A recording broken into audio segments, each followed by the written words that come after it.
CSMA protocol చూద్దాం. CSMA full form ఏంటంటే career sense multiple access protocol అనమాట.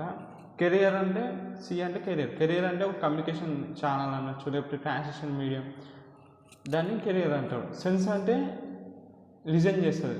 తర్వాత మల్టిపుల్ యాక్సెస్ అంటే మల్టిపుల్ యూజర్స్ ఉంటారు, అందుకే దీన్ని మల్టిపుల్ యాక్సెస్ అన్నారు. ఎందుకంటే ఇప్పుడు చూడండి, కెరియర్ అంటే ఒక ట్రాన్స్మిషన్ మీడియం ఆ కమ్యూనికేషన్ చాలా ఉంటుంది. ఏం చేస్తారంటే మల్టిపుల్ యూజర్స్ ఉన్నారు చూడండి, ఏబిసిడి ఇలా మల్టిపుల్ యూజర్స్ ఉంటారు. ఇది ఒక ఏం చేస్తుందంటే ఫస్ట్ డైరెక్ట్ దాని దగ్గర డేటా అవైలబుల్ ఉన్నాకో డైరెక్ట్ పంపించదు, ఫస్ట్ సెన్స్ చేస్తుంది, చెక్ చేస్తుంది ఈ కమ్యూనికేషన్ ఛానల్ ఐడియల్గా ఉందా లేకపోతే బిజీ ఉందా. సో దీనికి ఉన్న పాయింట్ డిసడ్వాంటేజ్ ఏంటంటే, ఇప్పుడు ఏ అనే యూజరు సెండ్ చేయాలనుకుంటే ట్రాన్స్మిట్ చేయాలనుకుంటే సెండ్ చేస్తారు. సో ఈ కమ్యూనికేషన్ ఛానల్ చెక్ చేస్తుంది, జస్ట్ ఈ పాయింట్ని చెక్ చేసుకోగలుగుతుంది. సో ఈ పాయింట్ని చెక్ చేస్తుంది, ఈ పాయింట్ చెక్ చేసిన తర్వాత ఇది ఐడియల్ ఉన్నా బిజీ ఉన్నా అని చెక్ చేస్తుంది. సపోజ్ ఇది ఐడియల్ ఉంది, సో ఇది డేటాని ట్రాన్స్మిట్ చేస్తుంది. అట్లనే ఇప్పుడు ఈ కూడా ఉంది, ఈ కూడా ఫస్ట్ ఏం చేస్తుంది, సెన్స్ ఫస్ట్ ఆ కమ్యూనికేషన్ ఛానల్ చెక్ చేసుకుంటుంది, సెన్స్ చేస్తుంది అనమాట.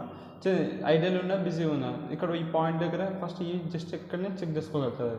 చెక్ చేస్తే ఏముంది, ఐడియల్ ఉందని తెలిసింది.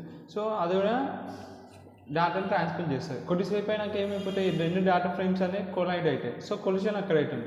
సో ఇక్కడ ఎప్పుడు కొలిజన్ క్రియేట్ అవుతుంది, లాంగ్ ప్రొపగేషన్ డిలే. చాలాసేపు అయిన తర్వాత ఈ డేటా ఫ్రేమ్స్ ఏవైతే పంపించినారో అవి రెండు కొలిజన్ అవుతాయి. సో లాంగ్ ప్రొపగేషన్ డిలేలో సిఎస్ఎంఏలో కొలిజన్ క్రియేట్ అవుతుంది అనమాట. ఏం చేస్తాయంటే అంతే అనమాట, అది బేసిక్ ప్రిన్సిపల్. ఇప్పుడు ఒకవేళ ఏ స్టేషన్ అయినా సరే ఒక డేటాని పంపించాలనుకుంటే ఫస్ట్ ఆ ఛానల్ని సెన్స్ చేస్తాయి.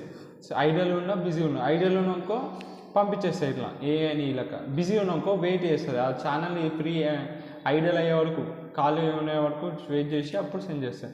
సో సిఎస్ఎంఏలో 3 టైప్స్ ఉంటాయి. 3 types are 3 variants of CSMA కూడా అనొచ్చు. ఫస్ట్ వచ్చి వన్ పర్సిస్టెంట్ అంటే ఏం చేస్తుందంటే ఫస్ట్ కంటిన్యూస్గా చెక్ చేసుకుంటూ వెళ్తారంటే ఇది ఒక టైం అనుకున్నాం మనం, ఇది ఒక టైం అనుకున్నాం ఇలా కంటిన్యూస్గా చెక్ చేసుకుంటూ వెళ్తుంది అనమాట. బిజీ ఉన్నా ఐడియల్ ఉండాలి ఆ ఛానల్, ఇది అంటే ఒక కమ్యూనికేషన్ ఛానల్ అనుకున్నాం, చెక్ చేసుకుంటూ ఇదంటే ఒక బిజీ టైంలో ఉంది అనుకున్నాం, చెక్ చేసుకుంటూ ఇక్కడ ఐడియల్ ఉంది. సో ఇక్కడ ఏమైపోయింది, ఐడియల్ ఉంది, అదే ఇక్కడ ఐడియల్ ఉన్నది అప్పనే ఆ డేటాని ట్రాన్స్మిట్ చేస్తుంది. సెన్స్ అండ్ ట్రాన్స్మిట్ అంటారు అలా అనమాట. సో కంటిన్యూస్గా చెక్ చేస్తారు. One transmit frames are transmit with probability of maximum probability of 1 అనమాట. ఎందుకంటే ఒక్కసారి సెన్స్ చేసినాక ఇది కేవలం ఒక ఫ్రేమ్ని మాత్రమే దానిపైన లోడ్ చేయొచ్చు అనమాట, ఒక డేటా ఫ్రేమ్. అందుకే మ్యాక్సిమం ప్రాబిలిటీ దీన్ని ఏంటి ఉంటుంది అంటే డేటా ఫ్రేమ్స్ ట్రాన్స్మిటేషన్ 1 ఉంటుంది, మ్యాక్సిమం ప్రాబిలిటీ ఆఫ్ 1 ఉంటుంది. ఎప్పుడైతే ఐడియల్ ఉంటుందో ఒక డేటా ఫ్రేమ్ని కమ్యూనికేషన్ ఛానల్ పైన లోడ్ చేస్తుంది. ఇది 1కి 1 పర్సిస్టెంట్. తర్వాత నాన్ పర్సిస్టెంట్ అంటే ఒక ర్యాండమ్ పీరియడ్ ఆఫ్ టైం అనుకుంటుంది. ఫస్ట్ ఒక ర్యాండమ్ పీరియడ్ ఆఫ్ టైం వరకు ఫస్ట్ సెన్స్ చేసిందా ఒక ర్యాండమ్ పీరియడ్ ఆఫ్ టైం వరకు వెయిట్ చేస్తుంది, వెయిట్ చేసి అప్పుడు మళ్ళీ సెన్స్ చేస్తుంది. అట్లనే ఇంకా ర్యాండమ్ పీరియడ్ ఆఫ్ టైం తర్వాత మళ్ళీ సెన్స్ చేస్తుంది. ఇక్కడ బిజీ అని తెలిసింది, ఇక్కడ కూడా బిజీ అని తెలిసింది, కానీ కొంచెం అవుతుంది అన్నమాట ఒక ర్యాండమ్ అమౌంట్ ఆఫ్ టైం. తర్వాత మళ్ళీ ఇక్కడ సెన్స్ చేస్తుంది, ఇక్కడ ఐడియల్ ఉందని తెలిసి అప్పుడు ఏం సెన్స్ చేసింటే ఇక్కడ ట్రాన్స్మిట్ చేస్తుంది అట్లా అనమాట. ర్యాండమ్ పీరియడ్ ఆఫ్ టైం ఒక వెయిట్ చేసుకుంటా సెన్స్ చేస్తాడు అనమాట. వేరే పీ పర్సిస్టెంట్ సిఎస్ఎంఏలో ఏమవుతుందంటే రెండింటిని కాంబినేషనే పిఏ అనమాట, పీ పర్సిస్టెంట్. ఈ రెండింటిని కలిపితేనే ఇది వస్తుంది అనమాట. దీని ఫీచర్స్ కలిపితే ఇది వస్తుంది. సో పిఏ ఏంటంటే సేమ్ ఫస్ట్ కంటిన్యూస్గా చెక్ చేసుకుంటూ వెళ్తుంది. ఇదంటే ఒక బిజీ టైం అనుకున్నాం, బిజీ టైం.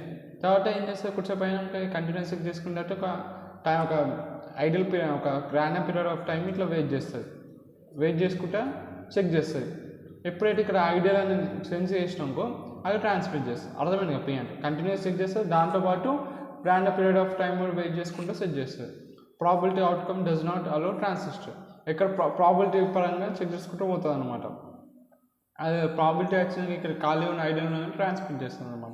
ఇది పీ పర్సిస్టెంట్. ఇవి 3 టైప్స్ సిఎస్ఎంఏలో.